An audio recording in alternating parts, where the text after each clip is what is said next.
Chegamos no último vídeo deste módulo, onde vamos falar de uma profissão super nova que ainda está sendo definida pelo mercado e que evoluiu constantemente, o cientista de dados. Como a inteligência artificial moderna nasceu na década de 60, mas só se tornou popular nos últimos anos, muitos podem deduzir que os primeiros cientistas de dados também surgiram naquela época, mas não é bem assim. Se pensarmos no cientista de dados como profissional que estuda os dados, isso já é feito há muitos anos pela estatística. Se dissermos que o papel do cientista de dados é buscar como as empresas devem tomar decisões melhores, isso já é feito por profissões como administradores e economistas. Também não podemos definir o cientista de dados como profissional especialista em modelos de machine learning, porque isso já é feito pelos profissionais da computação. Por que então esta profissão está tão na moda? A resposta é porque o cientista de dados consegue fazer tudo isso.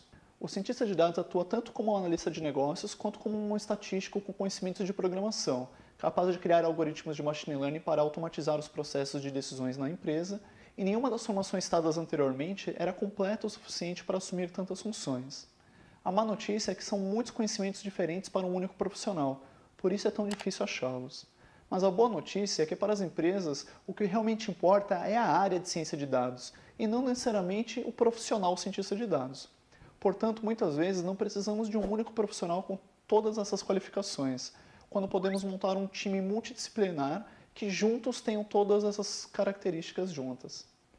Além disso, os principais insumos para a ciência de dados, que são o poder computacional e os dados, estão cada vez mais disponíveis dentro das empresas. Isso explica por que encontramos profissionais cientistas de dados, mas não cursos acadêmicos de ciência de dados, por enquanto. Pois as técnicas utilizadas são herdadas das outras áreas de estudo, como estatística e computação. E quando essas técnicas ajudam as empresas a resolverem seus problemas de negócio, o profissional é um cientista de dados. Não faz muito sentido falarmos de cientista de dados dentro da academia, pois lá já existem pesquisadores das áreas bases, como estatística, machine learning e economia. É de lá que saem quase todas as evoluções técnicas das áreas, embora grandes empresas como Google, Facebook e Amazon também serem grandes contribuintes de técnicas e ciência de base. Essa é a grande diferença. Não há pesquisa para avançar a ciência de dados. Ela avança com insumos de outras áreas, aplicando esses conhecimentos nas empresas para resolver problemas de negócio. Como cientistas de dados interagem com machine learning e estatística? Antes de mais nada, existe diferença entre machine learning e estatística? Existe, mas muitos ainda dizem que são áreas que resolvem os mesmos problemas, partindo das mesmas técnicas. Esse é um assunto que ainda está em discussão pelos pesquisadores, e vamos abordar apenas o básico. Conforme definimos, a estatística é a área que analisa dados, trabalha com probabilidade e inferência, enquanto o machine learning é o ramo da inteligência artificial que permite às máquinas aprenderem através dos dados para fazer inferências através de probabilidades. Podemos ver que são objetivos diferentes, mas que bebem na mesma fonte. Muitas técnicas de machine learning são as mesmas da estatística. Como diferenciá-las? Elas se diferenciam por seus objetivos. Na estatística, estamos interessados em explicar os comportamentos, as relações entre os dados e o quanto confiar ou não nas predições. Já em machine learning, estamos apenas preocupados em que o nosso modelo treinado possa generalizar bem as próximas predições, produzindo o menor erro possível. E o curioso é que muitas vezes podemos ter o mesmo modelo, como uma regressão linear, e usá-lo na estatística para responder perguntas como: será que a variável educação é importante para explicar a renda? Ou usá-lo em machine learning para tentar prever a renda de um indivíduo a partir de seu nível de educação. Há várias formas de separar essas duas abordagens, mas nenhuma é muito precisa. Aqui vamos diferenciá-las com base em seus objetivos.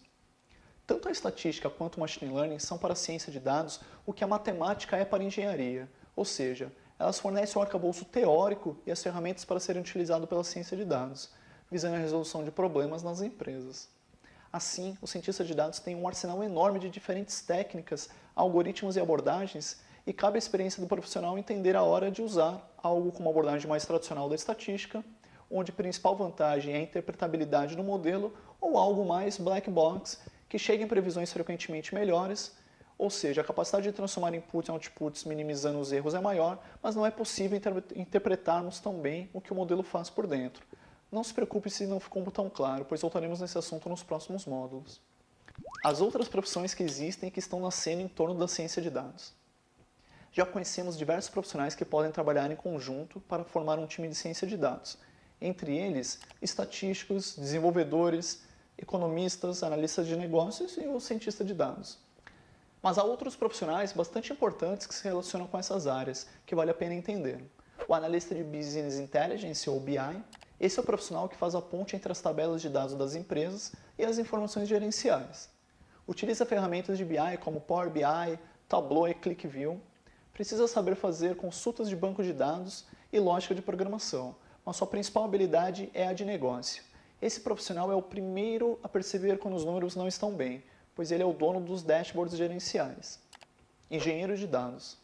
Alguns anos atrás, tínhamos a função do DBA, que é o profissional responsável por gerenciar os bancos de dados, as extrações e carregamentos das informações. Cada vez que caminhamos para ambientes de Big Data, que são bancos de dados tão grandes que precisam ser distribuídos em várias máquinas na nuvem, essa função vem se acumulando. Parte do trabalho de infraestrutura é terceirizado para grandes empresas, como a Microsoft, a Amazon e Google. E o profissional que cuida dessa operação, não só escrevendo as transformações e carregando os dados, mas preocupado com a velocidade, a escalabilidade e o custo dessa operação, é o engenheiro de dados, um dos melhores amigos do cientista de dados. Engenheiro de Machine Learning. A última e mais nova função é o engenheiro de Machine Learning.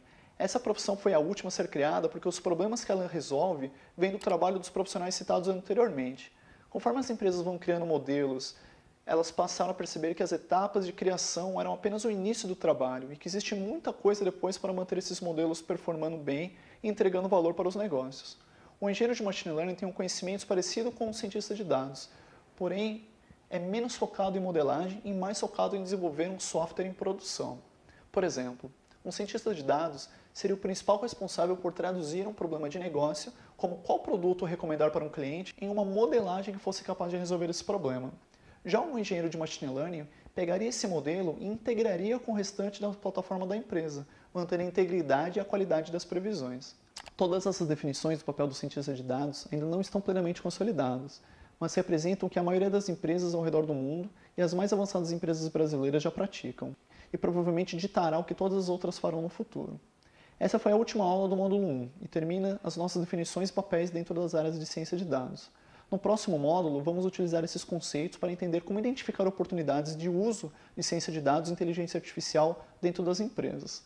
Quais as vantagens isso pode criar para os negócios, assim como criar um time de cientistas de dados para fazer tudo isso. Até lá!